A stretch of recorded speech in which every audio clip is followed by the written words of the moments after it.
This week at NASA. We set Friday, April 29th at 3:47 p.m. as launch time for the mission. That announcement came at the conclusion of the mission's Flight Readiness Review, where shuttle managers expressed satisfaction with the preparations for the program's next-to-last flight. This is going to be a very complex choreography, a lot of small tasks that all have to go when they're supposed to, or they have to ripple down and find new homes, which makes it a big challenge for the mission operations team. And they have a pretty good plan with a lot of backups in it to be able to handle that. During the 14-day mission, the Alpha Magnetic Spectrometer and spare parts will be delivered to the International Space Station by Endeavour and its crew of Commander Mark Kelly, pilot Greg Johnson, European Space Agency astronaut Roberto Vittori, and NASA mission specialists Mike Fink, Drew Feustel, and Greg Chamatov. Chamatov says his TV viewing habits as a youngster fueled his desire for space travel. I have to admit, I grew up watching a lot of Star Trek with my dad, and he was a space fanatic. This was in Montreal, and the space program was budding, and he would also see the pictures of mission control and say, who are those guys? How do they get to work there? That's got to be the most amazing job in the world. And the funny thing was, for me, my dad said that he knew Captain Kirk because he knew him from high school in Montreal. And so at that age, I was probably 5 or 6, and so it was a strange mixture of fiction and reality. Like, I knew this was fiction, but on the other hand, my dad knows this guy, and somehow that maybe made things seem more possible to me. NASA has awarded more than $269 million for the continued development of commercial transportation systems to carry astronauts to and from low Earth orbit. 4 U.S. companies, Blue Origin of Kent, Washington, the Sierra Nevada Corporation, Louisville, Colorado, SpaceX of Hawthorne, California, and the Boeing Company in Houston, received the awards in the second round of NASA's Commercial Crew Development, or CCDEV, effort.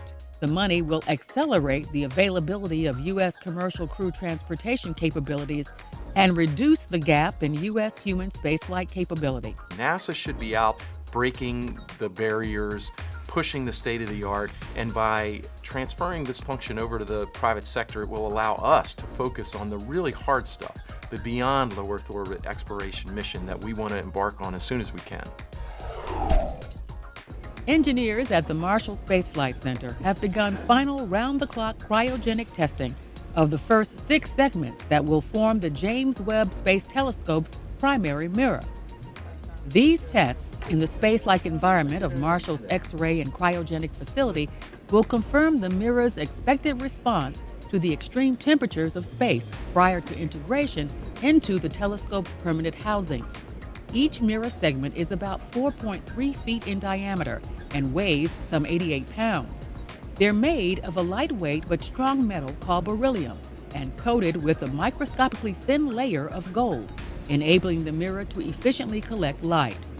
During cryogenic testing, the mirrors are placed in a helium-cooled vacuum chamber and subjected to temperatures as low as minus 415 degrees. The easy way to think about why we do these tests for Webb is it's an infrared telescope that's designed to look for faint heat signals from the universe. So the telescope needs to be cold to detect these signals. We have to understand how the telescope mirrors behave as they change in temperature and get very cold themselves, because we know that things change their shape as they change their temperature. Testing will continue for 8 weeks. 18 segments will make up the primary mirror Webb will use for its state-of-the-art infrared observations. Picking up where Hubble leaves off, JWST will be the first of the next generation of NASA's Great Observatories program. As for the Hubble Space Telescope, it presented this rosy picture to astronomers on the celebration of the 21st anniversary of its deployment into space. Hubble captured an especially photogenic group of interacting galaxies called ARP 273. The larger of the spiral galaxies, known as UGC 1810, has a disk that is distorted into a rose-like shape by the gravitational pull of the companion galaxy below it, known as UGC 1813. A swath of blue jewels across the top is the combined light from clusters of intensely bright and hot young blue stars. These massive stars glow fiercely in ultraviolet light. ARP 273 lies in the constellation Andromeda and is roughly 300 million light-years away from Earth. The interaction was imaged on December 17, 2010, with Hubble's Wide Field Camera 3. Growing up in a farm, looking up at the stars, thinking, what's beyond there? Hubble has enabled me to start penetrating and looking beyond what I dreamed of as a kid could even be there. So Hubble, for me personally, has touched my inner being. Hubble was deployed by the STS-31 crew of Space Shuttle Discovery on April 25, 1990. Piloting that mission was current NASA Administrator Charlie Bolden. Since then, Hubble imagery has delighted and amazed people around the world, rewriting astronomy textbooks with its discoveries. Well, we have a pretty comprehensive database and some very talented people that... NASA Chief Scientist Waleed Abdelhadi helped NASA celebrate the 41st annual Earth Day with a series of live satellite interviews with TV stations around the country. Highlighted were NASA's top 5 satellite images of planet Earth that had proven most popular with social media users around the world. The pictures, ranging from post-tsunami Sendai, Japan, to the enormous Hurricane Earl, are examples of the Earth monitoring data routinely captured by NASA science mission satellites. We make these images available to people all over the world. We work closely with our agency partners, and people take these and either just look at them for their own interest or turn them into information, turn them into science. Other Earth Day programs included a live web chat from Greenland with researcher Laura Koenig about NASA's Operation Ice Bridge, a video about a climate and weather tracking satellite NASA plans to launch later this year, and the announcement by the Goddard Space Flight Center of a contest for you to create your own YouTube videos using NASA Earth Science visuals and themes. Here's an excerpt from a sample Goddard video.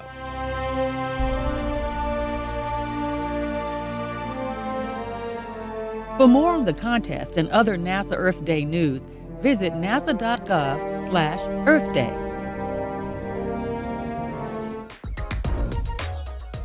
And now, centerpieces. 45 college and high school rocket teams from across the country gathered at the Marshall Space Flight Center for the 10th annual Student Launch Project. Activities included tours of the NASA Field Center and the U.S. Space and Rocket Center and the Rocket Fair, where students displayed the rockets and payloads they spent the previous school year designing and building, with mentoring help from NASA engineers. Student teams mingled to discuss the various aspects of their projects, and Marshall employees offered guidance about the designs and careers in science and technology. The event culminated in the launching of the rockets from Bragg Farms, just outside of Huntsville, streamed online by NASA TV. The agency's Academic Affairs Office challenges each team to build a rocket with a viable payload. 3, 2, 1, start!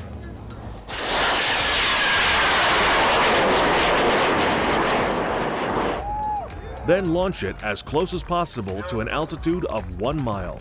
While they worked on their projects, the teams followed the same steps as a professional NASA engineer, taking stringent safety precautions and filing regular progress reports with their NASA mentor.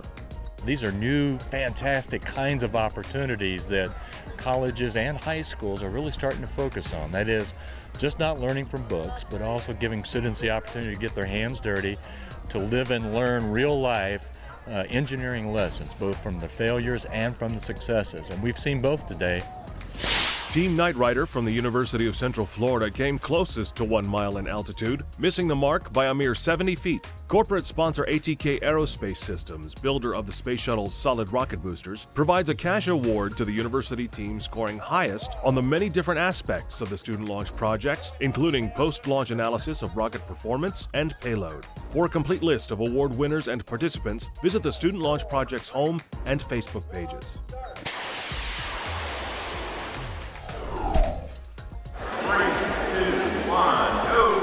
March Madness continued into April, but it wasn't basketball that had everyone excited in Richmond.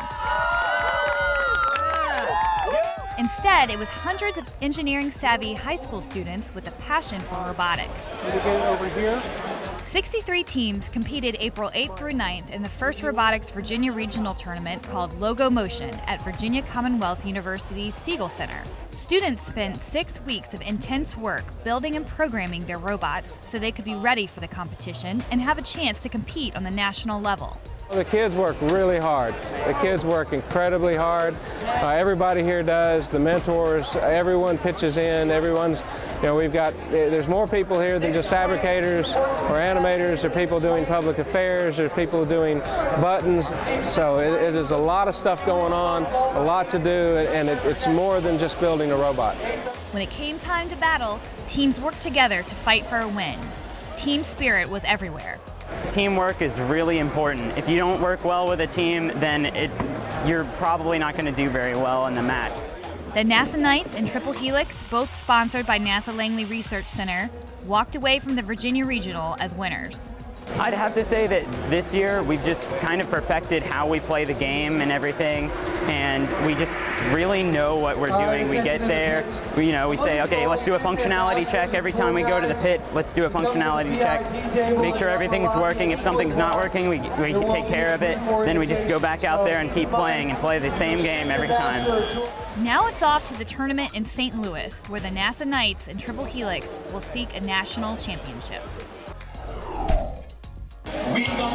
They came from everywhere, braving earthly thunderstorms and perhaps some intergalactic interference to attend the 3rd Yuri's Night Hampton Roads. Mauser Johnson from the planet Nebula. Some not only dressed for the occasion, they also changed their appearance. It's inspired by Star Trek, Orion slave girls.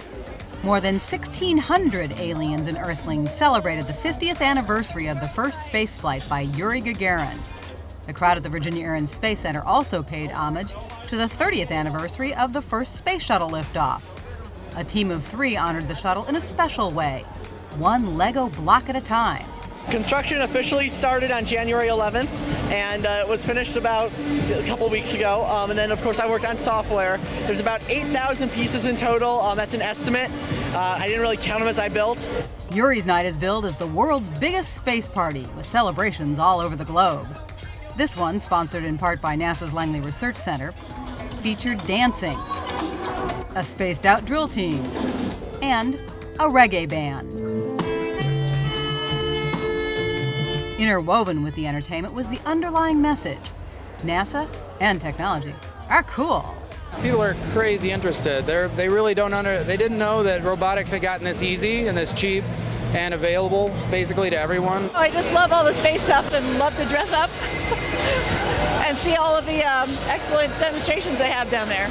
Demonstrations that confirmed that space is an exciting destination worth exploring. And that's This Week at NASA. For more on these and other stories, log on to www.nasa.gov.